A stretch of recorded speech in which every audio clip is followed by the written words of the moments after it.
नमस्कार साथियों, गौरव ज्ञान धारा के ऑनलाइन प्लेटफॉर्म पे आपका हार्दिक स्वागत व अभिनंदन है। हम जो पढ़ रहे हैं वो ओपीडी है, ऑब्जेक्टिव प्रश्न धारा। पिछली क्लास के अंदर हमने सॉल्यूशन जो अपनी यूनिट थी उसके बारे में चर्चा की थी और सॉल्यूशन के अंदर अपने क्या क्या पढ़ा था वो एक बार मैं आपके लिए थोड़ा सा वापस रिपीट कर देता हूँ। सॉल्यूशन जो यूनिट थी उसके अंदर अपन ने पढ़ा था जो अपन ने द्रव द्रव विलयनों का जो वाष्प दाब है उसके अंदर सबसे इंपॉर्टेंट जो लॉ था वो पढ़ा था अपन ने Raoult's law. Raoult's law non volatile liquid के लिए जो वेपर प्रेशर होती है वो डायरेक्टली प्रोपोर्शनल होती है उसके mole fraction of each component present in the solution. उसके बाद अपन ने पढ़ा था आइडियल और उसके बाद में पढ़ा था अपन ने कौन सा, non ideal solution. Ideal solution की जब भी अपन बात करेंगे तो हमेशा एक रूल्स अपने को याद रखना पड़ेगा जिसे अपन बोलते हैं राउल्स। क्या बोलेंगे अपन इसको, राउल्स। राउल्स लॉ को जितने भी सॉल्यूशन यदि उसको ओबे करते हैं, यदि उसको फॉलो करते हैं, इसके नियम का और राउल्स के नियम का पालन करते हैं, वो सारे कहलाते हैं कौन सा, आदर्श कहलाते हैं। आदर्श के अंदर डेल्टा एच मिक्सिंग जो है वो 0 होना चाहिए और डेल्टा वी मिक्सिंग भी क्या होना चाहिए, अपने पास 0 होना चाहिए। फिर मैंने आपको 2-4 एग्जांपल बताए थे, एन हेक्सेन एंड हेप्टेन वाले एग्जांपल थे। उसके बाद में अपन ने पढ़ा था कौन सा, non ideal solution. Non ideal solution के अंदर जो उनका इंटरमोलिकुलर फोर्स होता है, इंटरमोलिकुलर फोर्स ए बी का not equal to A and B B होता है। अब नॉट इक्वल टू होगा तो इसका मतलब किसमें ज्यादा होगा किसमें कम होगा। तो नॉन आइडियल सॉल्यूशन दो टाइप के होते हैं, एक तो होगा अपने पास पॉजिटिव धनात्मक विचलन दर्शाते हैं और एक दर्शाएगा कौन सा, ऋणात्मक विचलन। उसके बारे में मैंने आपको बहुत अच्छे से बता दिया था। उम्मीद करूंगा कि आपको क्लास बहुत अच्छी लगी होगी। उसी को कंटिन्यू करते हुए आज मैं आपके लिए लेके आया हूं सॉल्यूशन का जो पार्ट नंबर 3 है, जो अपने इंपोर्टेंट सिलेबस के अंदर यूनिट दे रखी है। उसका नाम जो है वो है अपने पास अणुसंख्यक गुणधर्म। क्या नाम है इसका, अणुसंख्यक गुणधर्म। अब क्या होते हैं अणुसंख्यक गुणधर्म, इनको इंग्लिश के अंदर अपन कॉलिगेटिव प्रॉपर्टीज बोलते हैं। क्या बोलते हैं इनको अपन, कॉलिगेटिव प्रॉपर्टीज। कॉलिगेटिव प्रॉपर्टीज की जब भी अपन चर्चा करेंगे तो इनका क्या मतलब है वो सुनिए। विलयन के वे भौतिक गुण जो विलय कणों की संख्या पर निर्भर करते हैं। विलय कणों की संख्या मतलब ये जो उसकी क्वांटिटी होती है या amount of solute, amount of solute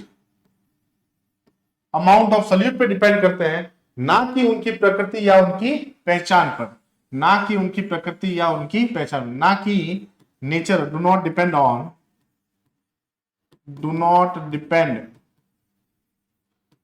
nature of solute, do not depend on nature of solute. Nature of solute लिख देता हूं, नेचर ऑफ सॉल्यूट मतलब सॉल्यूट के नेचर पे डिपेंड नहीं करते हैं, ये उसकी डिपेंड करते हैं उसकी अमाउंट पे।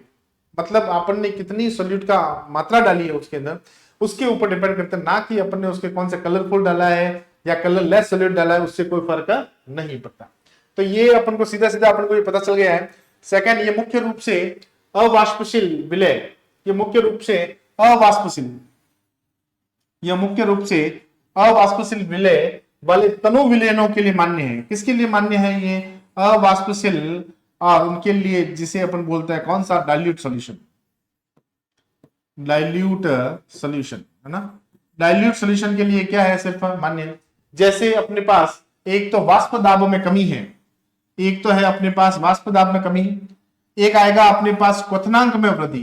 क्या आएगा अपने पास, क्वथनांक में वृद्धि। एक आएगा अपने पास हिमांक वाला, हिमांक में अवनमन या हिमांक में क्या हो जाएगी अपने पास कमी। और एक जो अंतिम आएगा उसे अपन बोलते हैं कौन सा, पराश्रयता। कौन सा बोलेंगे अपन, पराश्रयता। तो एक बात मैं आपको एक बार फिर बता देता हूं कि क्वालिटेटिव प्रॉपर्टीज होती है ना, those properties are depend on amount of solute. those properties are depend on amount of solute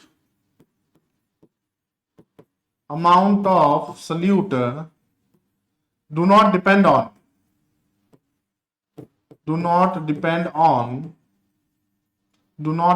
on nature of solute। Nature of solute means वो हमेशा उसकी अमाउंट पे डिपेंड करता है, आपने कितनी अमाउंट के अंदर उसको डाला है उसके ऊपर डिपेंड करेगा, ना कि डिपेंड करेगा उसके नेचर पे। अपन के उसके कलर है, रंग है, शेप है, उसके ऊपर डिपेंड नहीं करेगा। ओके, चलिए, कितने प्रकार की आती है, इसके टाइप की बात करिए, कितनी आती है, एग्जाम्पल की यदि अपन बात करें ना, एग्जाम्पल, तो एक अपने को क्वालिटेटिव प्रॉपर्टी पढ़नी है, रिलेटिंग लोअरिंग वेपर प्रेशर, जिसे बोलते हैं RLVP, relative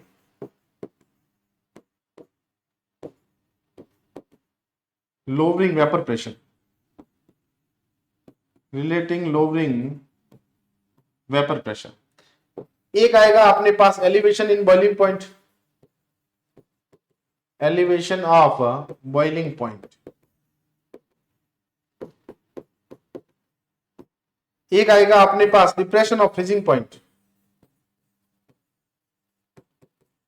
depression of freezing point, depression of freezing point, है ना। एक आएगा अपने पास osmotic pressure, osmotic osmotic pressure आएगा। तो ये चार क्वालिटेटिव प्रॉपर्टी जो है ना, वो आज आपको इस क्लास के थ्रू पढ़नी है, लेकिन इसके अंदर जो मेन क्वालिटेटिव प्रॉपर्टी है, जिसके अंदर रिलेटिव लोअरिंग वेपर प्रेशर है, एलिवेशन ऑफ बॉइलिंग पॉइंट है और डिप्रेशन ऑफ फ्रीजिंग पॉइंट है, ये तीन अपन इस क्लास के अंदर आप चर्चा करेंगे, और जो बची हुई जो क्वालिटेटिव प्रॉपर्टी होगी वो अपन नेक्स्ट क्लास के अंदर देखेंगे। तो चलिए, फर्स्ट क्वालिटेटिव प्रॉपर्टी, पहले आप एक बार स्क्रीनशॉट ले लीजिए इसका। चलिए, फर्स्ट है अपने पास वाष्प दाब।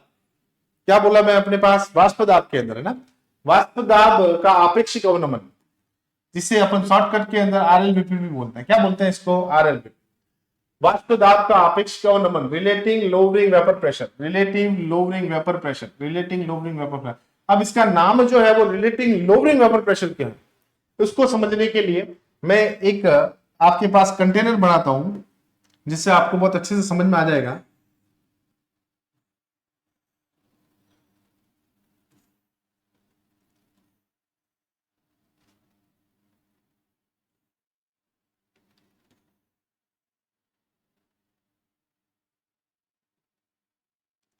ओके, चलिए, ये मैंने अपने पास तीन कंटेनर बना दिए हैं।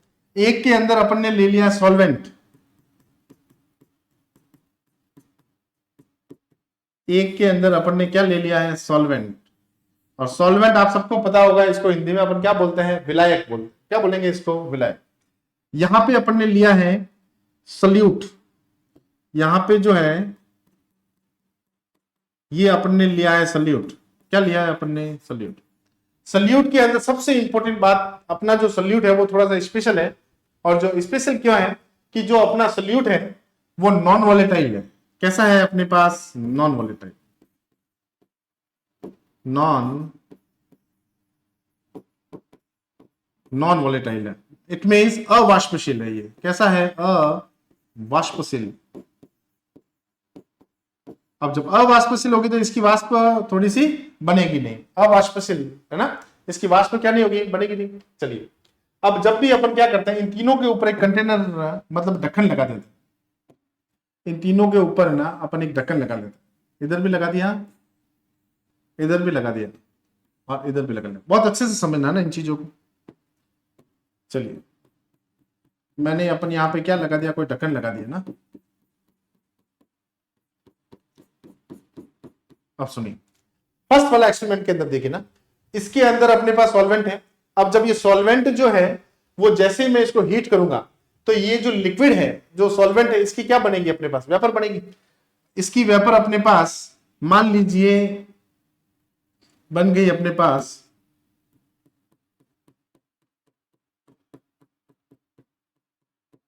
ये जो है इसका क्या बन गया अपने पास, वेपर बन गया ना, वेपर बन गया। Same as it is solute को यदि मैं हीट करूंगा, तो सोल्यूट कौन सा है, नॉन वॉलेटाइल। कौन सा है अपने पास, नॉन वॉलेटाइल। और जब भी नॉन वॉलेटाइल होगा तो इसका जो वेपर है वो फॉर्मेशन है नहीं होगा। अब मैंने क्या किया कि ये जो solvent plus solute, solvent plus solute किया, और यहां पे अपने पास बन गया क्या, सॉल्यूशन बन गया। यहां पे क्या बन गया अपने पास, सॉल्यूशन बन गया। ओके, अब इन दोनों को इसके अंदर अपन डालेंगे।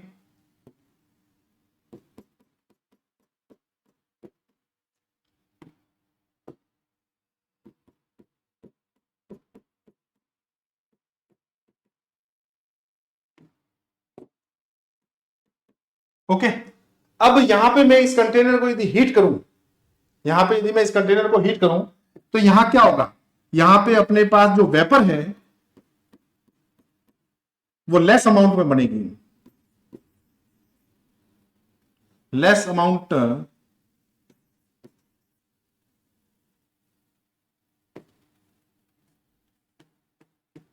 Vapour formation in less amount, vapour formation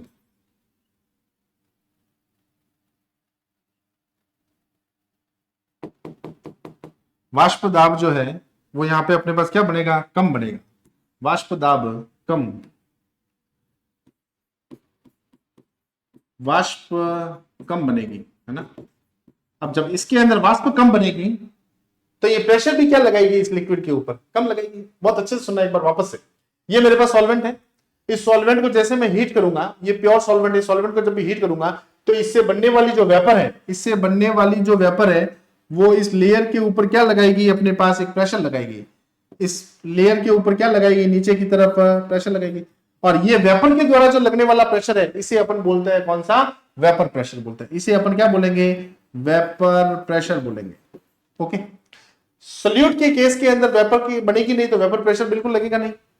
जबकि जब भी अपन सोल्यूट को सॉल्वेंट के अंदर मिलाएंगे तो यहां पे जैसे मैं इसको हीट करूंगा तो वेपर क्या बनेगी, कम। अब जब वेपर कम बनेगी तो ये इसकी प्रेशर, ये इसकी जो लेयर है इस लेयर के ऊपर क्या लगाएगा, प्रेशर कम लगाएगा। ये जो लेयर है इसके ऊपर जो प्रेशर है वो क्या लगेगा, अपने पास कम लगेगा। अब जब प्रेशर कम लगेगा तो इसके रेस्पेक्ट में यहां पे तो क्या प्रेशर बहुत ज्यादा बन रहा था। अब जब वेपर प्रेशर, जब वेपर जब ज्यादा बनेगी तो प्रेशर भी ज्यादा लगेगी। यहां पे क्या होगा, वेपर कम बनेगी तो प्रेशर क्या हो जाएगा, कम हो जाएगा। तो इसीलिए अपन इसकी बात करते हैं कि इसीलिए इसका नाम लगा होता है वाष्प दाब का अपेक्षित नमन, रिलेटिव लोअरिंग वेपर प्रेशर। इसके हिसाब से यदि इसको कोरिलेट किया जाए तो हमेशा इसका वेपर कैसा हो जाएगा, कम बनेगा। यहां वाष्प कम बनेगी तो वाष्प दाब भी क्या लगेगा, कम, वाष्प दाब भी क्या हो जाएगा, कम हो जाएगा, दाब भी कम हो जाएगा, वाष्प दाब भी क्या हो जाएगा अपने पास कम। ये फिनोमेना अपने को पढ़ना है आज की क्लास के अंदर। तो उम्मीद करता हूं आपको बहुत अच्छे से ये समझ में आ गया होगा। ये सॉल्वेंट है, ये सोल्यूट है और उधर ये सोल्यूट। सोल्यूट जो है इसका वेपर प्रेशर P1 नॉट है, कितना है इसका, P1। और जो सोल्यूशन है इसका वेपर प्रेशर क्या है अपने पास, P1 है। क्या है अपने पास, P1। इसका जो है वो अपने पास कौन सा है, P1। P1 नॉट जो है वो वेपर प्रेशर ऑफ किसका है, सॉल्वेंट का। P1 नॉट जो है वो वेपर प्रेशर है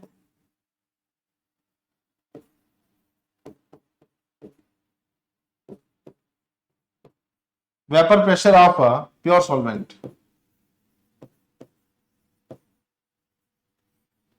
एक आएगा P1 नॉट, ये आएगा वेपर प्रेशर ऑफ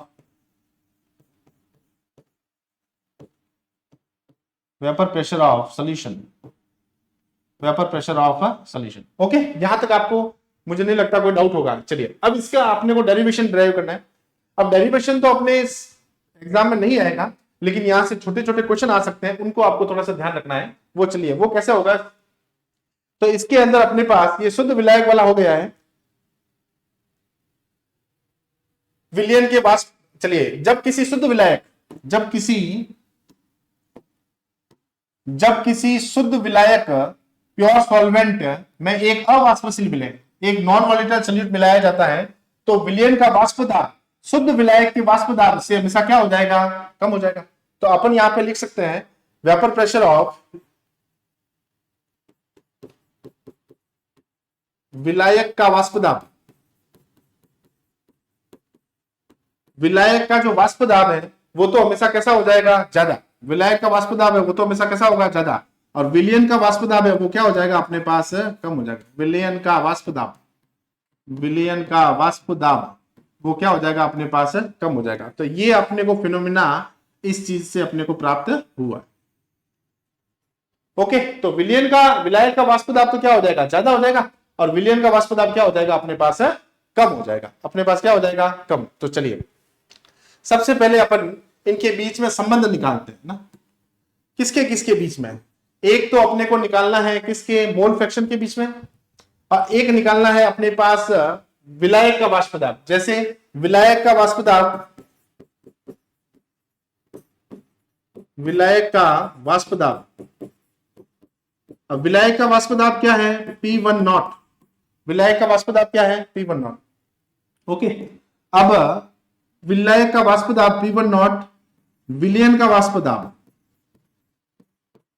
विलयन का वाष्प दाब कितना है, P1 है, एवं मोल फ्रैक्शन या मोल भिन्न या मोल अंश बोल सकते हैं इसको, मोल अंश x, मोल अंश, अब मोल अंश जो है वो अपने पास किस पे, सल्यूट की वजह से क्या हो रहा है, अपने पास कम हो रहा है, तो इसका मतलब अपने पास यहां पे क्या ले लेंगे अपन, मोल अंश x ले लिया, तो ये विलयन का वाष्प दाब हो गया मोल अंश के मध्य संबंध राउट के अनुसार, राउट नियम के अनुसार, राउट नियम के अनुसार। ओके, तो यहां पे अपने को क्या लिखना पड़ेगा, P1 जो है, P1 इजिकल्स टू क्या हो जाएगा, P1 नॉट, और यहां क्या हो जाएगा अपने पास x1 हो जाएगा। आप सबको पता होगा कि राउल्स का जो वेपर प्रेशर नियम जो था, उसने ये कहा था कि वेपर प्रेशर जो है वो इज डायरेक्टली प्रोपोर्शनल होता है किसके, मोल फ्रैक्शन के, किसके इक्वल होता है, मोल फ्रैक्शन। तो P1 equals to P1 not क्या हो जाएगा अपने पास, x1 क्या हो जाएगा अपने पास, x1। ये इक्वेशन जो है, इस इक्वेशन इसको अपन क्या दे देते हैं, फर्स्ट दे देते हैं, इसको अपन इक्वेशन क्या दे देते हैं, फर्स्ट दे देते हैं। विलायक के वाष्प दाब, विलायक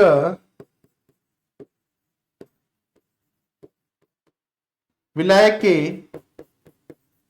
वाष्प दाब का अवनमन,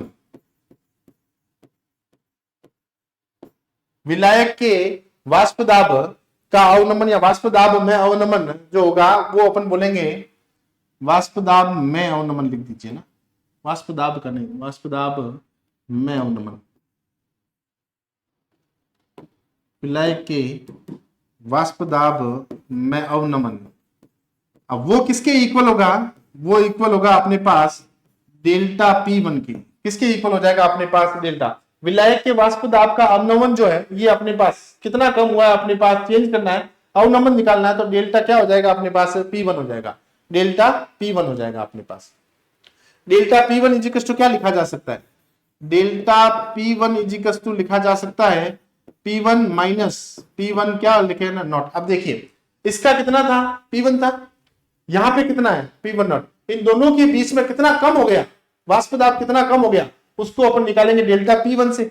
अब डेल्टा P1 इजिकल्स टू क्या हो जाएगा, P1 माइनस क्या हो जाएगा, P नॉट हो जाएगा। अपन डेल्टा P भी लिख सकते हैं इसको, इससे घबराने की जरूरत नहीं है आपको। ये इक्वेशन नंबर कौन सी आई अपने पास, 2, इक्वेशन नंबर कौन सी आई अपने पास, 2। इक्वेशन 2 को या इक्वेशन अपने पास 1 जो है, इक्वेशन 2 को,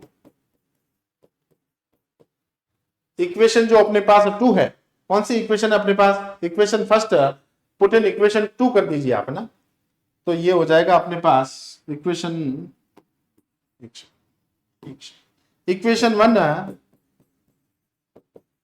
पुट इन इक्वेशन 2। इसके अंदर इस वैल्यू को क्या करना है, अपने को पुट करना है, इसके अंदर इस वैल्यू को अपने को क्या करना है, पुट करना है। तो अपन इसको लिख सकते हैं डेल्टा P1 इजिकल्स टू, है ना, P1 जो है डेल्टा P1,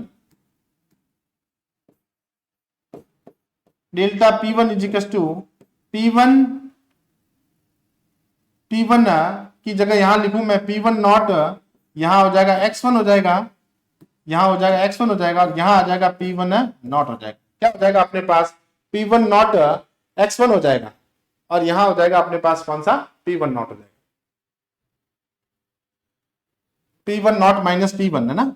चलिए यहां पे विलायक में से इसको माइनस करना पड़ेगा ना, यहां थोड़ा सा मिस्टेक है, P1 नॉट माइनस P1 होगा, क्योंकि P1 नॉट तो ये तो शुद्ध है, यहां पे ज्यादा होगा और वहां पे क्या होगा, कम होगा। ये इक्वेशन नंबर कौन सी आ जाएगी अपने पास, सेकंड आ जाएगा। तो डेल्टा P1 इजिकल्स टू क्या हो जाएगा, डेल्टा P1 इजिकल्स टू हो जाएगा P1 डेल्टा P1 के अंदर अपन को इस वैल्यू को क्या करना है, अपने पास पुट करना है। तो delta P1 equals to P1 not minus P1 not, और यहाँ क्या हो जाएगा अपने पास x1 हो जाएगा। क्या हो जाएगा? x1 होगा। P1 नॉट को यदि क्या ले लिया जाए, कॉमन ले लिया जाए, तो delta P1 is equal to P1 not 1 minus क्या हो जाएगा यहाँ पे x1 हो जाएगा। 1 माइनस क्या हो जाएगा अपने पास x1 हो जाएगा। इसी इक्वेशन को यदि अपने को कंटिन्यू करना है ना, इसी इक्वेशन को अपने को कंटिन्यू करना है, तो देखिए अपने पास क्या आया है पीछे, अपने पास आया है डेल्टा, ये वाली जो वैल्यू एक बार थोड़ी सी मैं वापस लिख लेता हूं, डेल्टा P1 वाला ना, delta P1 is equal to P1 not 1 minus क्या हो जाएगा x1। ये इक्वेशन मैंने पीछे से लिखी है, रिपीट इक्वेशन लिखी है। आपको पता है कि x1 जो है, x1 प्लस जो x2 है वो इक्वल होता है किसके? 1 के। तो अपन x2 जो है वो क्या लिखा जा सकता है? x2 इज इक्वल टू लिखा जा सकता है 1 माइनस x1 लिखा जा सकता है। तो इस वैल्यू को यदि इसके ऊपर पुट करूं, अंदर पुट करूं, तो delta P1 is equal to क्या आएगा? P1 नॉट आएगा, और यहां क्या आ जाएगा अपने पास? x2 आ जाएगा। क्या आ जाएगा अपने पास? x2। ये इक्वेशन, सॉरी, ठीक है, ये इक्वेशन अपने पास आगे इक्वेशन नंबर है 3rd। ये इक्वेशन नंबर अपने पास कौन सी आ गई? 3rd इक्वेशन आ गई।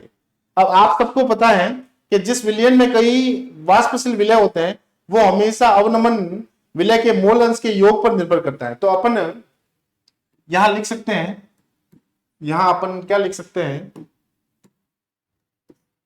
यहां अपन लिख सकते हैं जिस विलयन में कई अवाष्पशील विलय होते हैं, जिस विलयन में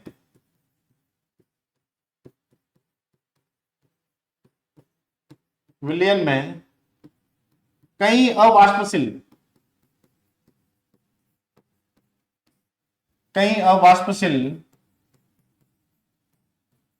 विलय होते हैं, जिस विलयन में कई अवाष्पशील विलय होते हैं, उसके वाष्प दाब का अवनमन, उसके वाष्प दाब का अवनमन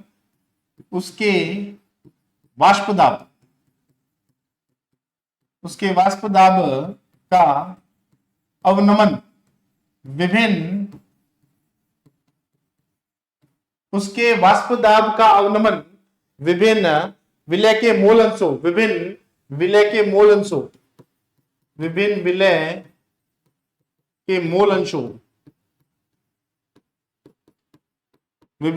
के जो मोल अंश होते हैं के योग के बराबर होता है। मोल अंश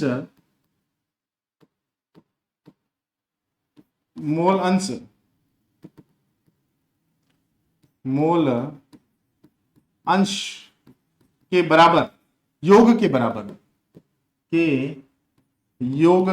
होता है, योग के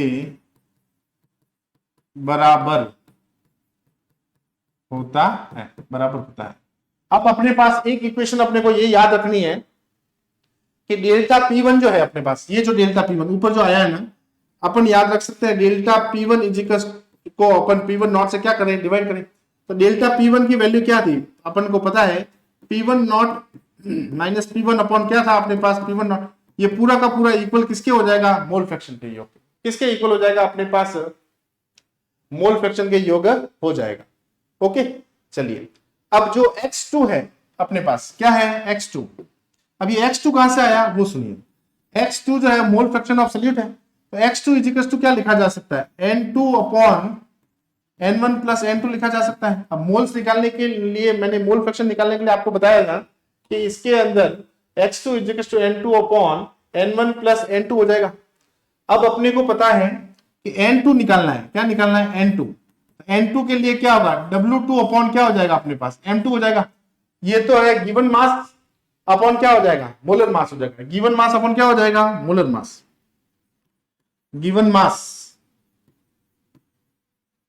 अपॉन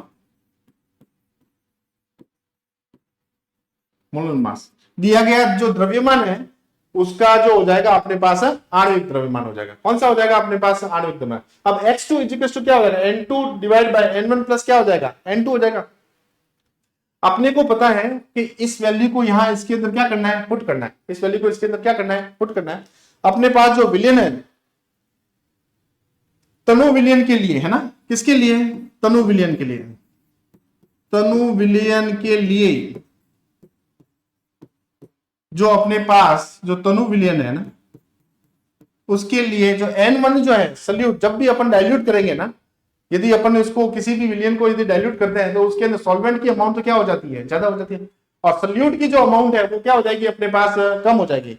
सल्यूट की जो अमाउंट है वो अपने पास क्या हो जाएगी, कम हो जाएगी। तो n2 जो है तनु विलियन के लिए जो n2 है वो काफी कम हो जाएगा, किससे, n1 से, n1 से। तो हर में से अपन तो x मोल अंश के समीकरण,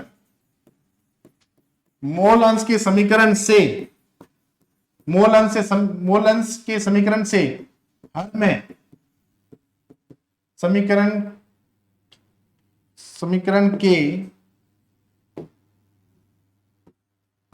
के हर में से n1 या n2 को हटा देते हैं। क्या करेंगे इसको, अब जब कम है और बहुत ही कम हो जाएगा तो नेग्लिजिबल हो जाएगा, तो इसकी अमाउंट को क्या कर देंगे अपन, कम कर देंगे। तो चलिए तनु विलियन के लिए ये n2 जब डाइल्यूट सॉल्यूशन के लिए क्या n2 बहुत कम हो जाएगा, n1 क्या हो जाएगा, ज्यादा हो जाएगा, तो इसके यहां से हट जाएंगे। तो ये इक्वेशन जो है वो क्या हो जाएगी, ये इक्वेशन हो जाएगी अपने पास x2 = क्या हो जाएगा, n2, और यहां हो जाएगा अपने पास कौन सा, n1 हो जाएगा, n2। तो इस इक्वेशन को मैं ऐसे लिखा जा सकता है P1 not minus P1, P1 not minus P1,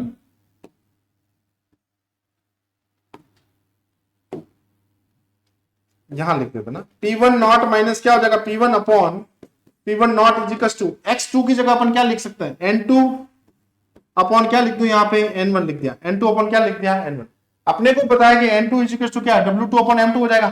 तो अपन इसको लिख देते हैं P1 not minus P1 upon P1 not = यहां आ जाएगा W2 अपॉन M2, और यहां हो जाएगा अपने पास n1, क्या हो जाएगा अपने पास n1, तो यहां आ जाएगा W1 अपॉन क्या हो जाएगा, M1 हो जाएगा, W1 अपॉन क्या हो जाएगा, M1 हो जाएगा। इस फाइनल इक्वेशन अपने को निकालनी है, तो P1 नॉट माइनस क्या हो जाएगा, P1 upon P1 not = W2 into M1 upon M2 into क्या हो जाएगा अपने पास, W1, क्या हो जाएगा अपने पास, W1।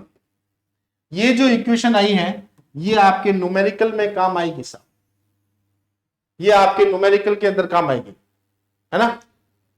1 जो है यहां पे बहुत अच्छे से सुनना ना, 1 जो है यहां पे वो तो है अपने पास सॉल्वेंट, जिसे अपन विलायक बोलते हैं ना, विलायक, और 2 जो है वो है अपने पास कौन सा, सल्यूट, या अपन बोलते हैं इसको विलय बोलते हैं, क्या बोलेंगे इसको अपन, विलय बोलेंगे। ओके चलिए n1 जो है वो विलायक, तो यहां पे P1 नॉट P1 मैंने आपको बता दिया पहले से। तो W2 क्या है, W2 है अपने पास मास ऑफ सल्यूट, W1 क्या है अपने पास, mass of solvent,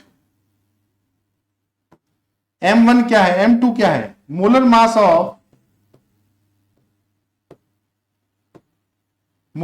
of solute, M1 क्या है यहां पे, सॉरी M2 तो हो गया, W2 हो गया, चलिए ठीक है, मोलर मास ऑफ सल्यूट हो गया, और यहां हो जाएगा M1 की बात करें तो मोलर मास ऑफ सॉल्वेंट हो जाएगा। ये आपको याद रखना है, 1 जो है वो रिप्रेजेंट करता है किसको, सॉल्वेंट को, और 2 जो है रिप्रेजेंट करेगा किसको, सल्यूट को, है ना। तो 2 तो जो हो जाएगा मास ऑफ सल्यूट हो जाएगा, या वेट ऑफ सल्यूट हो सकता है। W1 जो है वो मास ऑफ क्या है, सॉल्वेंट है, M2 जो है वो है मोलर मास ऑफ सल्यूट है, और M1 जो है वो है अपने पास कौन सा, मोलर मास ऑफ सॉल्वेंट। तो चलिए फटाफट एक बार इसका स्क्रीनशॉट ले लीजिए, ये अपने पास इक्वेशन, और ये जो इक्वेशन है यहां से आपके लिए आपको न्यूमेरिकल पूछा जा सकता है, ये इंपॉर्टेंट।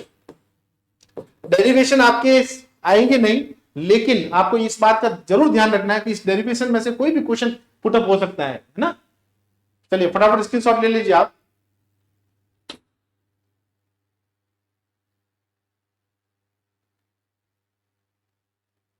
ये अपने पास पहली क्वालिटेटिव प्रॉपर्टी थी जिसे अपन बोलते हैं कौन सा, आरएलवीपी, और ये फॉर्मूला है अपने पास P1 नॉट और P1 आपको पता होगा पहले से, है ना। P1 नॉट और P1 जो मैंने ना ये पीछे वाली स्लाइड के अंदर लिख लिया यहाँ पे।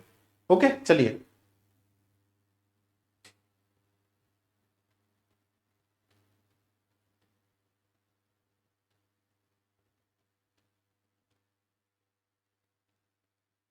नेक्स्ट है अपने पास क्वथनांक का उन्नयन। किसका उन्नयन? अपने पास क्वथनांक का उन्नयन। क्वथनांक के उन्नयन की जब भी अपन बात करेंगे, है ना, तो elevation of boiling point, elevation of boiling point, क्वथनांक का उन्नयन, एलिवेशन ऑफ बॉइलिंग पॉइंट जब किसी शुद्ध विलायक में। चलिए पहले एक बार ग्राफ देख लीजिए आप। ग्राफ के अंदर ये क्या बोल रहा है, यहां पे ये लिखा हुआ है अपने पास सॉल्वेंट, ये वाला है ना लाइन, ये वाली जो लाइन है ना, ये है अपने पास सॉल्वेंट। और सॉल्वेंट में क्या है? टीबी नॉट है। सॉल्वेंट में क्या है? अपने पास टीबी नॉट है। सॉल्वेंट के अंदर जैसे सॉल्यूट को मिलाऊंगा और वो क्या बन जाएगा? अपने पास सॉल्यूशन बन जाएगा। क्या बन जाएगा? अपने पास सॉल्यूशन बन जाएगा। तो इस यहां पे जो आएगा वो क्या सा आ जाएगा? टीबी नॉट आ जाएगा। मैं इस ग्राफ को थोड़ा सा एक जनरल फॉर्मूला, जनरल वे में मैं बता देता हूं।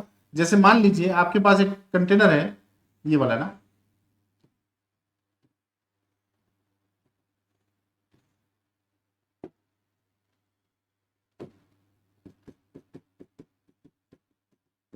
ये मेरे पास है सॉल्वेंट। ओके, अब सॉल्वेंट के अंदर,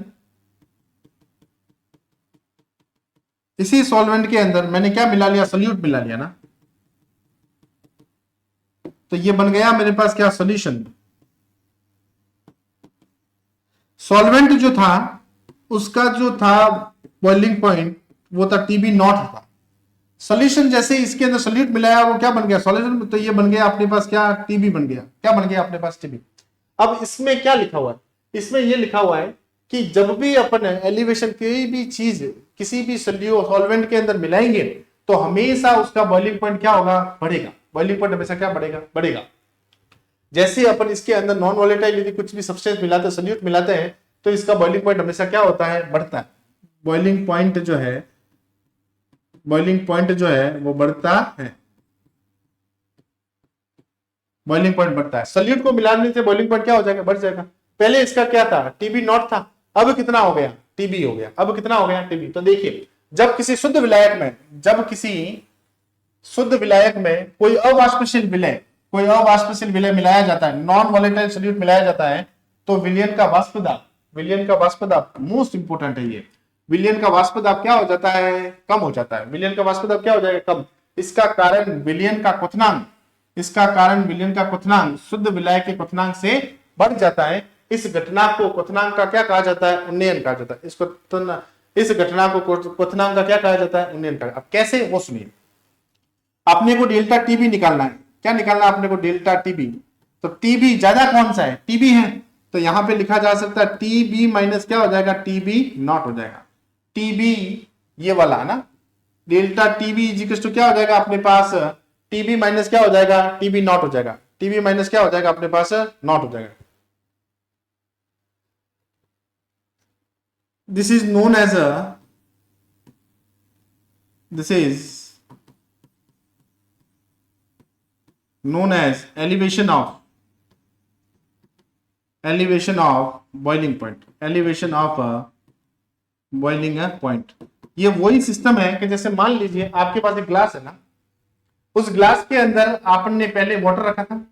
वाटर को अपन जैसे ही गर्म करेंगे तो मान लीजिए वो सपोज 50 डिग्री सेल्सियस, 50 के ऊपर गर्म हो गया ना।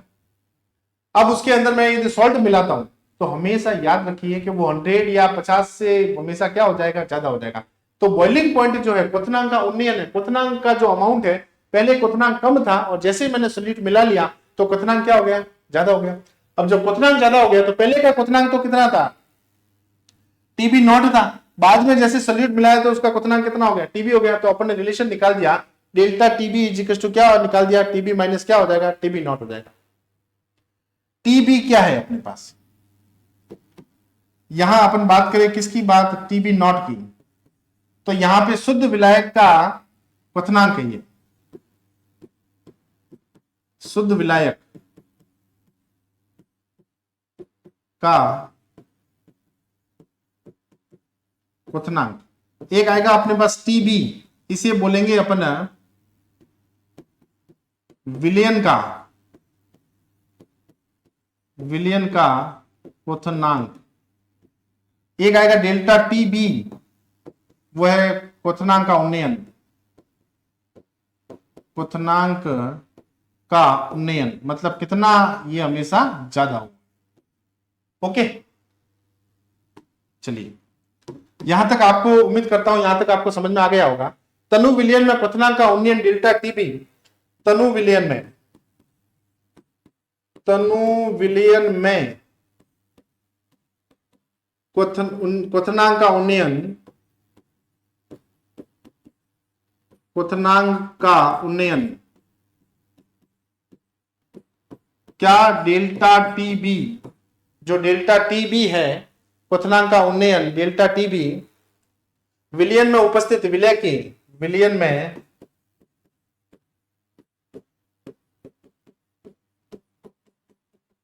विलयन में उपस्थित, विलयन में उपस्थित जो विलय की मोलल सांद्रता, विलय की मोलल सांद्रता के समानुपाती, समानुपाती होता है, समानुपाती होता है। It means delta TB is directly proportional to molal concentration of a molal concentration of a solute, molal concentration of a solute। Okay, equation तो इससे अपने पास इक्वेशन क्या आएगी कि डेल्टा टीबी जो है, कौन सा डेल्टा टीबी, वो डायरेक्टली प्रोपोर्शनल होगा किससे, स्मॉल एम के। प्रोपोर्शनली कांस्टेंट हटाया जाए तो डेल्टा टीबी जो है वो हो जाएगा अपने पास के बी, और यहां आ जाएगा अपने पास कौन सा, एम आ जाएगा, यहां अपने पास कौन सा आ जाएगा, एम। डेल्टा के बी क्या है अपने पास, ये लिखा मैंने के बी, के बी जो है वो अपने पास है मोलल एलिवेशन कांस्टेंट है। क्या है अपने पास, molal elevation constant, molal elevation constant, या फिर इसको इबिलोस्कोपिक कांस्टेंट भी बोलते हैं।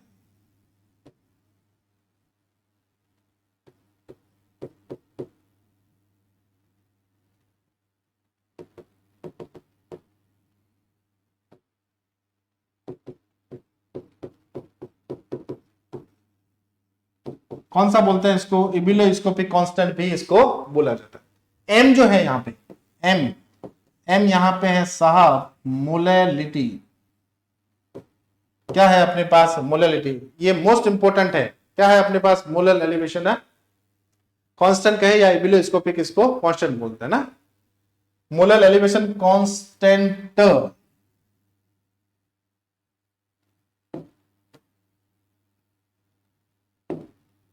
मोलर एलिवेशन क्या बोलते हैं इसको, कांस्टेंट बोलते हैं या इबिलोस्कोपिक कांस्टेंट बोलते हैं। एम जो है वो मोलैलिटी है। आप सबको पता होगा कि स्मॉल एम जो है जिसे मोलैलिटी बोला जाता है उसको कैसे निकाला जाता है। स्मॉल एम बराबर होता है मोल्स ऑफ सोल्यूट अपॉन विलायक जो सॉल्वेंट है, सॉल्वेंट किसमें चाहिए अपने को, किलोग्राम में, तो अपन बोल सकते हैं moles of solute, moles of divide by solvent in kilogram, solvent in kilogram. तो यहां पे स्मॉल एम आ जाएगा अपने पास N2 upon W2 divide by W1 upon क्या हो जाएगा, 1000 हो जाएगा।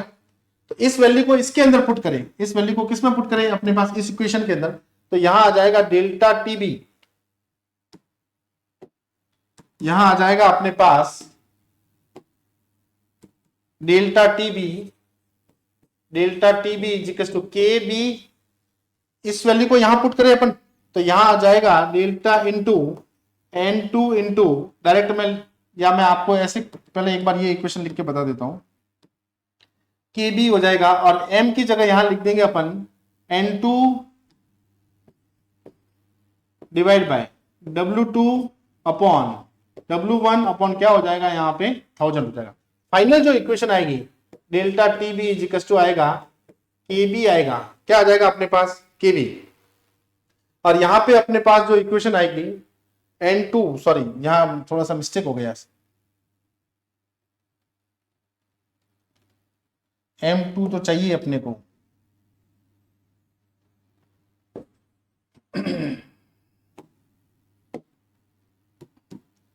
मोल्स ऑफ सोल्यूट है ना, तो यहां पे आ जाएगा अपने पास W2 अपॉन M2 और यहां आएगा W1 अपॉन क्या हो जाएगा 1000। तो यहां आ जाएगा W2 divide by M2 upon W1 into क्या हो जाएगा अपने पास 1000। अपॉन को यदि अपन सॉल्व करेंगे, किसको सॉल्व करें अपन, अपॉन को, तो यहां आ जाएगा AB into W2 into 1000 divide by W1 into क्या हो जाएगा M2। ये अपने पास आ गया फाइनल,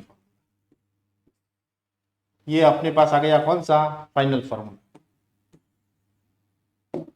ओके, तो ये अपने पास फॉर्मूला आ गया और यहां से अपने को पूछेंगे कौन से न्यूमेरिकल। एक तो ये वाला फॉर्मूला है और एक फॉर्मूला है अपने पास कौन सा, ये। इससे भी आपको न्यूमेरिकल पूछा जा सकता है। चलिए एक बार फटाफट इसका स्क्रीनशॉट ले लीजिए आप।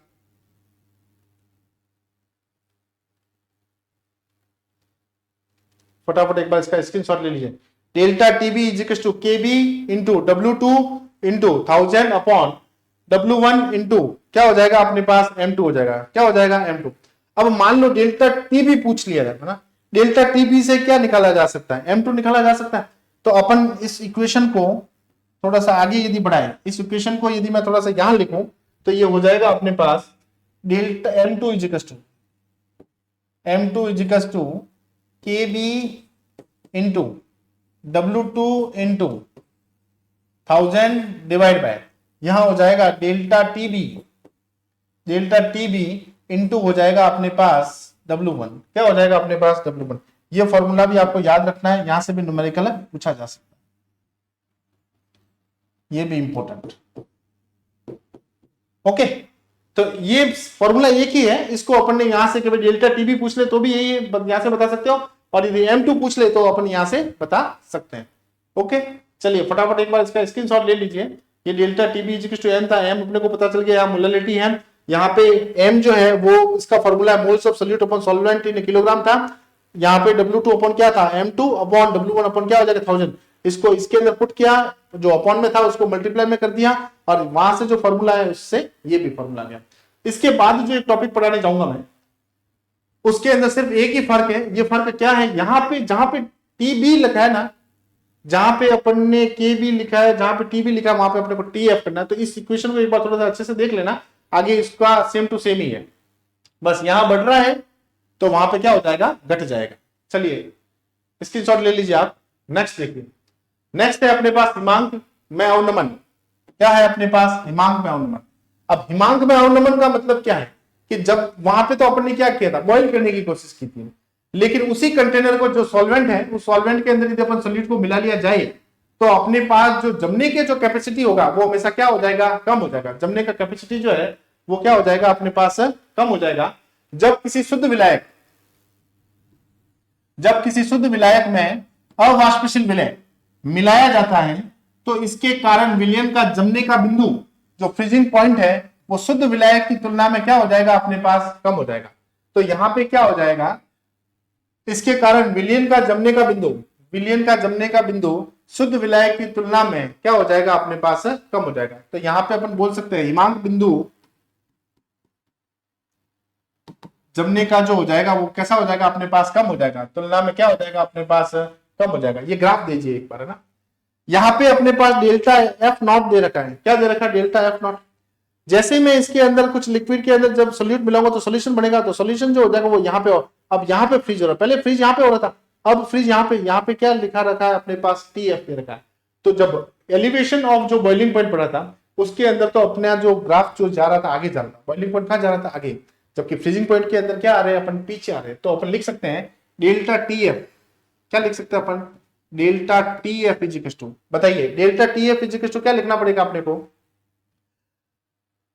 Delta TF is equal to क्या लिखना पड़ेगा। उधर देखिए इस वाले में देखना, इस वाले में क्या लिखा था अपन ने, TB जो है अपने पास TB माइनस क्या लिखा था, TB नॉट लिखा था, TB माइनस TB नॉट लिखा था।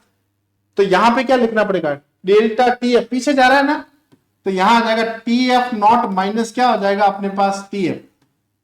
ये इक्वेशन आई है अपने पास, delta T F. T F क्या है अपने पास? टी एफ नॉट क्या है? डिप्रेशन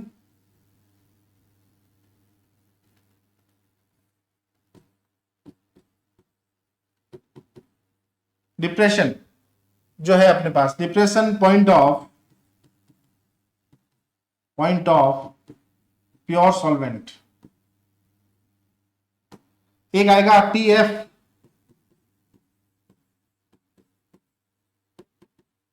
डिप्रेशन पॉइंट, मतलब हिमांक जो बिंदु होता है, पॉइंट ऑफ सोल्यूशन। एक आएगा डेल्टा टी एफ जिसे बोलते हैं depression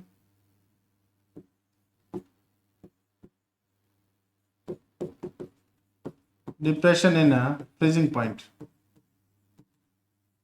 depression in a freezing point. Okay, आपको ग्राफ भी पूछे जा सकते हैं, ग्राफ के बेस के अंदर भी क्वेश्चन आ सकते हैं। 4 ग्राफ दे दिया जाए और आपको पूछ लिया जाए कि इनमें से कौन सा ग्राफ सही है, तो आपको ये याद रखना है ना, किसके किसके बीच में ये वेपर प्रेशर और किसके बीच में ड्रॉ कर रखा है, टेम्परेचर के बीच में वेपर प्रेशर और किसके बीच में कर रखा है, vapour depression point of temperature के बीच में कर रखा है ना।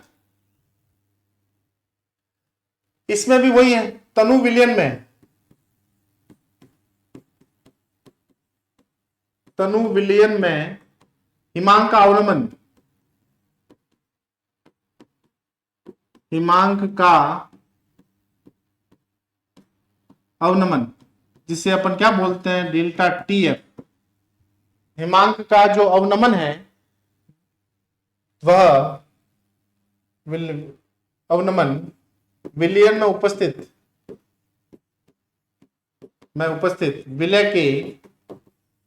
विलयन में उपस्थित विलय की मूलल सांद्रता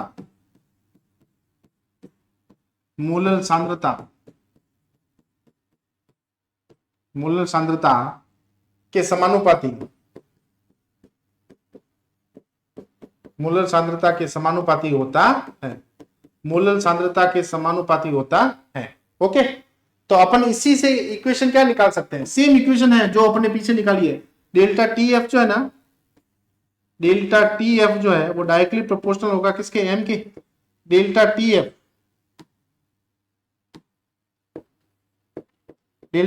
प्रोपोर्शनली कांस्टेंट रहेगा, तो यहाँ पे क्या लगेगा, के एफ लगेगा, और यहाँ क्या आ जाएगा अपने पास, स्मॉल एम।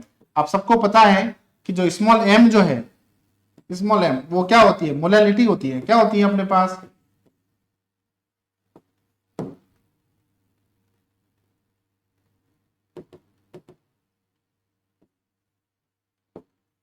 क्या होती है अपने पास, मोलैलिटी। और स्मॉल एम को जो फाइंड करना है वो अपने को आता है W2 upon M2 upon W1 divide by कितना आ जाएगा, 1000। W1 अपने पास क्या है, सॉल्वेंट है। क्या है, सॉल्वेंट। इसकी वैल्यू को यहां पुट करूं तो डेल्टा टी एफ इजिकल्स टू यहां आ जाएगा के एफ, यह आ जाएगा W2 upon M2 divide by W1, और यहां हो जाएगा अपने पास 1000 हो जाएगा। ये पूरा जो दे रखा है अपने पास, ये लिखेंगे अपन delta T F इजिकल्स to K F into W2 into 1000 divide by W1 into, और यहां हो जाएगा अपने पास N2। तो एक तो आया अपने पास ये फॉर्मूला, एक तो आया अपने पास कौन सा, ये वाला फॉर्मूला। इसी के रेस्पेक्ट में यदि आपको M2 निकालना है, क्या निकालना है अपने को, M2। इसी के रेस्पेक्ट में आपको यदि M2 निकालना है, क्या निकालना है अपने को, M2, तो अपन ऐसे निकाल सकते हैं कि KF into W2 into 1000 divide by, यहां अपने पास आ जाएगा कौन सा, डेल्टा TF आ जाएगा, इंटू यहां आ जाएगा अपने पास कौन सा, W1। तो ये इक्वेशन आप इंपोर्टेंट थ्रो याद कर सकते हैं ना। चलिए, ये दोनों जो ये भी किसके लिए अपने पास इंपोर्टेंट, और ये भी है अपने पास इंपोर्टेंट। किसके लिए इंपोर्टेंट है, ये है अपने पास न्यूमेरिकल के, और ये वाली भी अपने पास क्या शो करेगी अपने को, न्यूमेरिकल के। डायरेक्ट ऐसे फॉर्मूले भी पूछे जा सकते हैं, लेकिन आप ये भी न्यूमेरिकल के लिए भी आप इसको याद कर सकते हैं। के एफ की बात करें अपन, किसकी बात करें अपन, के एफ की, तो के एफ को बोलते हैं अपन मोलर डिप्रेशन कांस्टेंट। के एफ की बात करें अपन, के एफ, तो इसे बोलेंगे molar depression, molar depression constant, या फिर बोल सकते हैं इसको क्रायोस्कोपिक कांस्टेंट।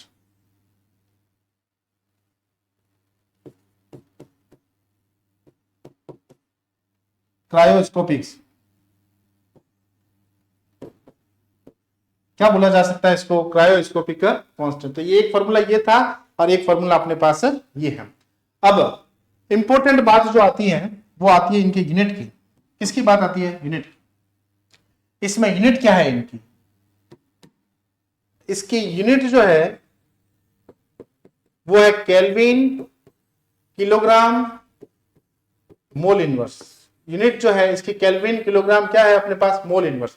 और जो पीछे दे रखा है इसकी भी जो यूनिट है, एक बार लिख लेना आप, केल्विन, किलोग्राम, और यहां पे क्या होती है इसकी, मोल इनवर्स। इसकी भी यूनिट जो है वो है अपने पास है ये केल्विन, किलोग्राम, मोल इनवर्स।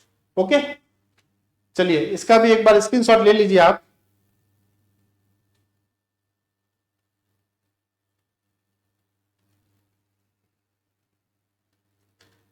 इसमें एक एप्लीकेशन है इसका ना, एक नोट आपको याद रखना है, और वो नोट है क्या वो सुनिए। कारों में रेडिएटर को ठंडा करने के लिए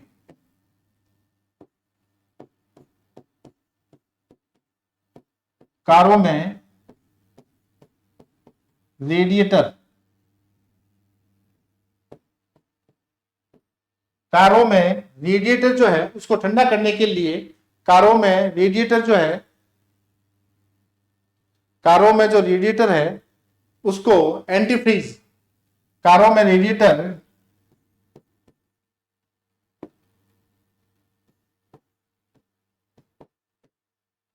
एंटीफ्रीज, क्या एंटीफ्रीज, जैसे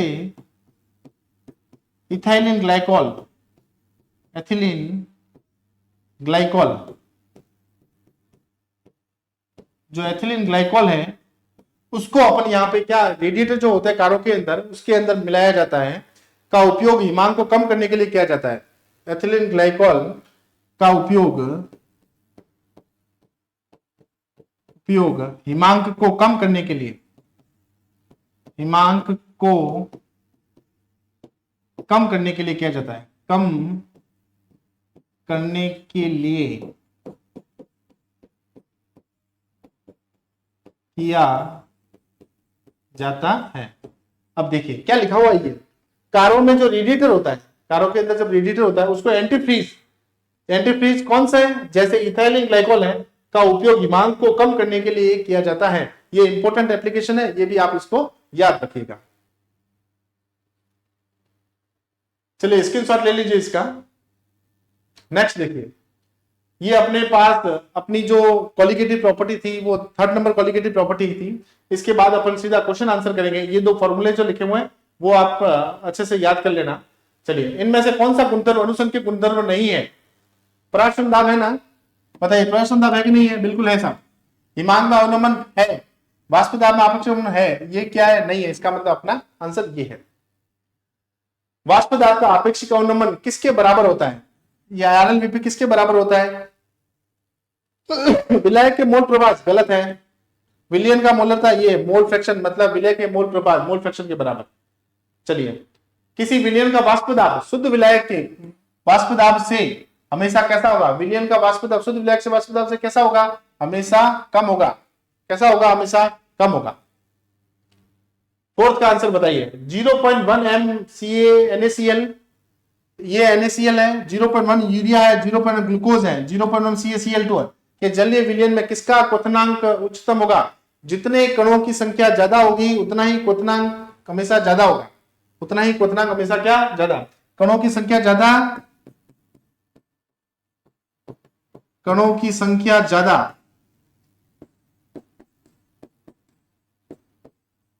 विलय के कणों की संख्या ज्यादा तो क्वथनांक भी, तो क्वथनांक, तो क्वथनांक भी ज्यादा होगा, भी ज्यादा होगा। ओके, चलिए तो 0.1 एम यूरिया है, 0.1 एम ग्लूकोज है, ये NaCl है, CaCl2। अब CaCl2 है तो वो ब्रेक होगा, तो एक तो होगा Ca2 प्लस और एक होगा 2Cl माइनस होगा, एक यहाँ पे दे रखा है, तो 1 और 1 2, इसके लिए कितना आयन आ रहे हैं? 3 आयन आ रहे हैं। कितने आयन आ रहे हैं? 3। ये डिकम्पोज होगा नहीं, इसके लिए 1, इसके लिए कितना? 1 और 1 कितना आएगा अपने पास? 2 रहेगा, तो इसका आंसर कितना आ जाएगा? 0.1 एम, 0.1 एम CaCl2। चलिए फिफ्थ का आंसर देखिए, कारों के रेडिएटर में एंटीफ्रीज, कौन सा एंटीफ्रीज होता है? इथाइलिन ग्लाइकॉल का उपयोग किया जाता है, का उपयोग किया जाता है हिमांक को बढ़ाने के लिए, हिमांक को कम करने के लिए। सही है, हिमांक को क्या किया जाता है अपने पास? कम किया जाता है। हिमांक को क्या किया जाएगा अपने पास? कम किया जाएगा। मोलल उन्नयन स्थिरांक K1 की इकाई क्या है साहब? Kelvin kilogram mole inverse. ये है केल्विन किलोग्राम, क्या हो जाएगा? Mole inverse, kelvin kilogram mole inverse. चलिए फटाफट एक बार स्क्रीनशॉट ले लीजिए आप। ये अपने पास अणुशक्ति गुणधर्म थे और इसके बाद अपने पास ये 4 क्वालिटेटिव प्रॉपर्टी पढ़ी थी, उसमें से फर्स्ट क्वालिटेटिव प्रॉपर्टी अपने पास है ये वाष्प दाब का अवनमन। यहां से आपको मैंने बहुत अच्छे से बता दिया है, विलायक का वाष्प दाब हमेशा ज्यादा होगा किससे? विलयन के वाष्प दाब से, क्योंकि वहां पे वेपर ज्यादा बढ़ेगी। यहां आप लिखना चाहो तो यहां लिख सकते हैं ना, वेपर प्रेशर जो है ना वो कैसी बनेगी अपने पास? हाई। वेपर प्रेशर यहाँ पे क्या बनेगा? हाई बनेगा, और यहाँ पे वेपर प्रेशर हमेशा कम बनेगा। चलिए एक फॉर्मूला है अपने पास P1 not minus P1 upon P1 not, तो यहाँ W2 याद रखना है, W2 के रेस्पेक्ट में हमेशा M याद रखो, है ना? तो यहाँ M2 और यहाँ क्या हो जाएगा अपने पास? W1 हो जाएगा। W2 याद रखेंगे ना, तो यहाँ W, यहाँ M1 आ जाएगा, जहां यहाँ M1 आ गया तो नीचे क्या आ जाएगा? M2, और M2 आ जाएगा अपने पास W1 हो जाएगा। क्या हो जाएगा अपने पास? W1 हो जाएगा। चलिए स्क्रीनशॉट ले लीजिए आप फटाफट।